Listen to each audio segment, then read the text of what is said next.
नमस्कार, मैं हूं राजेंद्र तिवारी और आप देख रहे हैं अनब्रेकिंग। अनब्रेकिंग के इस वीडियो में आपका स्वागत है।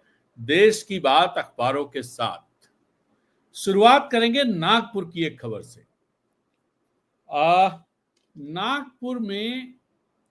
नागपुर की खबर है, टाइम्स ऑफ इंडिया में लगी हुई है और ये न्यूज बहुत ही दिलचस्प है इस लिहाज से कि किन चीजों पर किस तरह के उस पर एफआईआर हो रहे हैं। आप देखिए कहां विजय शाह, जिसने कर्नल कुरैशी को आतंकवादियों की बहन कहा, उस पर एफआईआर करने के लिए हाईकोर्ट को आदेश देना पड़ा और वो भी तय समय सीमा में सरकार ने एफआईआर नहीं कराई।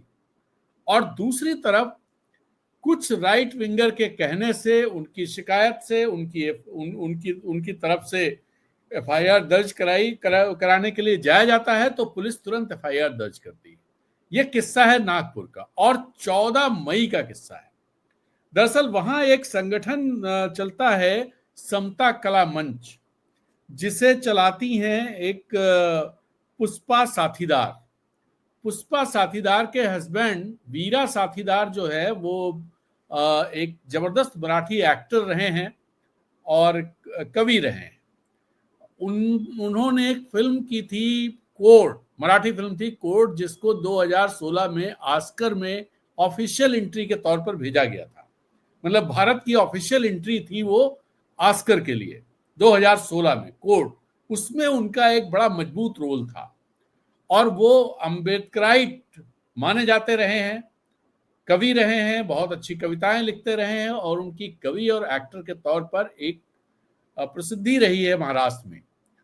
तो उनकी स्मृति में, वो अब है नहीं, उनकी स्मृति में उनकी पत्नी पुष्पा साथीदार ने एक कार्यक्रम का आयोजन किया समता कला मंच की तरफ से। और इस कार्यक्रम में एक कविता पढ़ी गई। वो कविता जो थी वो फैज अहमद फैज की कविता, फैज अहमद फैज की नज्म। वो नज्म लिखी गई थी 1979 में, फैज साहब ने लिखी थी।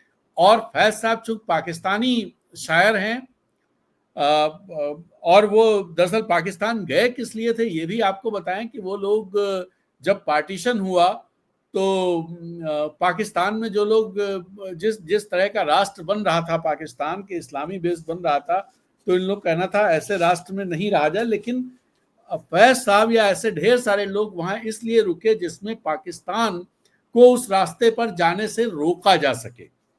तो फैज साहब की जो नज्म है, पहले तो वो नज्म एक बार देख लेते हैं, समझ लेते हैं नज्म क्या है, फिर आगे की बात करते हैं। ये नज्म ये है कि हम देखेंगे, लाजिम है कि हम भी देखेंगे वो दिन का जिसका वादा है, जो लौहे अजल में लिखा है। लौहे अजल मतलब विधि के विधान।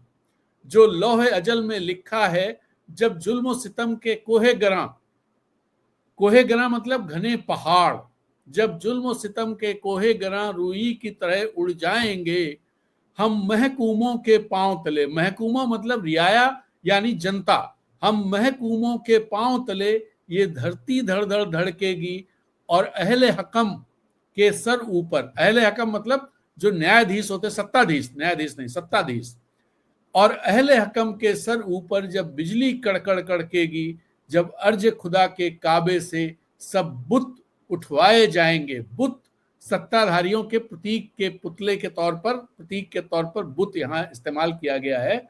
जब अर्ज खुदा के काबे से सब बुत उठवाए जाएंगे, हम अहले सफा मरदूद हरम मसनद पे बिठाए जाएंगे। अहले सफा मतलब साफ सुथरे लोग जिनका पन्ना साफ है। मरदूद हरम मतलब जिन लोगों को धर्म स्थलों में जाने से, जो लोग वंचित किए गए लोग हैं, जिनको जाने नहीं दिया जाता है। तो इन्होंने इस लाइन में कहा गया, हम अहले सफा मरदूद हरम मसनद पे बिठाए जाएंगे, सब ताज उछाले जाएंगे, सब तख्त गिराए जाएंगे। बस नाम रहेगा अल्लाह का, अल्लाह मतलब ईश्वर, जो गायब भी है हाजिर भी, जो मंजर भी है नाजिर भी। मंजर मतलब दृश्य, जो खुद दृश्य है और खुद देखने वाला है। नाजिर मतलब देखने वाला, खुद दृश्य भी है खुद देखने वाला भी है। उठेगा अनल हक, का नारा, उठेगा अनल हक का नारा। अल हक का मतलब अहम ब्रह्मास्मि, जो अपने यहाँ कहा जाता है कि हम ही ब्रह्म हैं, मैं ही ब्रह्म हूं। उठेगा अनल हक का नारा, जो मैं भी हूं और तुम भी हो, और राज करेगी खुल के खुदा। खुल के खुदा मतलब आम जनता, खुल्क एक खुदा, और राज करेगी खुल के खुदा, जो मैं भी हूं और तुम भी हो। ये कविता दरअसल प्रतिरोध की कविता मानी जाती है, और जबरदस्त जब कोई आंदोलन और कुछ होता है तो प्रतिरोध के स्वर के तौर पर इस कविता को पढ़ा जाता है। लाजिम है कि हम भी देखेंगे। और ये कविता वहां पढ़ी गई। ये कविता जब वहां पढ़ी गई तो इसकी शिकायत एक राइट विंग के एक्टिविस्ट हैं दत्तात्रेय शिर्के, उन्होंने शिकायत की पुलिस में। और जब उन्होंने शिकायत की तो उनकी शिकायत पर इनकी पत्नी पुष्पा के नाम एफआईआर दर्ज कर ली गई। पुष्पा के नाम एफआईआर दर्ज की गई, और एफआईआर दर्ज की गई है बीएनएस की धारा 142 और 196 में। बीएनएस की धारा 142 कहती है, 42 में ये कहा गया है, देश की संप्रभुता और अखंडता पर हमला। और दूसरा है कि सांप्रदायिक भावनाएं भड़काना। तो इन दो मामलों में इन पर जो है एफआईआर दर्ज की गई है। और मतलब पुष्पा जो उनकी पत्नी है, इसके अलावा 2 लोग और जिन पर एफआईआर दर्ज की गई, जिन्होंने एक कविता पढ़ी। तो एक तो मैं आपको याद दिलाऊं कि 2019 में भी आईआईटी कानपुर में ये कविता पढ़ी गई थी। तो वहाँ के कुछ प्रोफेसरों ने इसको लेकर के, जिन बच्चों ने कविता पढ़ी थी उनके खिलाफ कार्रवाई की थी और मामला दर्ज कराया गया था। हालांकि वो मामला बाद में बंद हो गया, मतलब उसे बंद कर दिया गया, क्लोज कर दिया गया। लेकिन अब ये नागपुर में ये जो है दर्ज किया गया है मामला। ये अपने में आप इससे देखिए कि ये कविता जो निरंकुश शासकों के खिलाफ आह्वान करती है, जो निरंकुश शासकों के खिलाफ बात करती है, और ये बात कहती है कि आम जनता जो है वो मसनद पे बिठाई जाएगी, सब ताज उछाले जाएंगे, सब तख्त गिराए जाएंगे, और राज करेगी खुल के खुदा।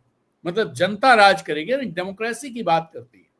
उस कविता को अगर देश की अखंडता और देश की सॉवरेनिटी पर हमला माना जाए या उसके लिए खतरा माना जाए, तो आप समझ सकते हैं कि जो लोग सत्ता में हैं, डेमोक्रेसी का उनके लिए क्या मतलब है। आपको अगर हमारी ये बातचीत अच्छी लगी, हमारा कन्वर्सेशन अच्छा लगा, हमारा एक्सप्लेनेशन, टिप्पणी, विश्लेषण, विवेचना अच्छी लगी, तो कृपया इसे अपने सोशल मीडिया प्लेटफॉर्म पर शेयर कीजिए। और हमारे चैनल अनब्रेकिंग को सब्सक्राइब करने के साथ साथ इसकी मेंबरशिप लीजिए, इसे ज्वाइन कीजिए। आप ऐसा करेंगे तो अनब्रेकिंग को ताकत मिलेगी और हमें अच्छा लगेगा। इसी के साथ इजाजत, इस वीडियो में इतना ही। नमस्कार, जय हिंद।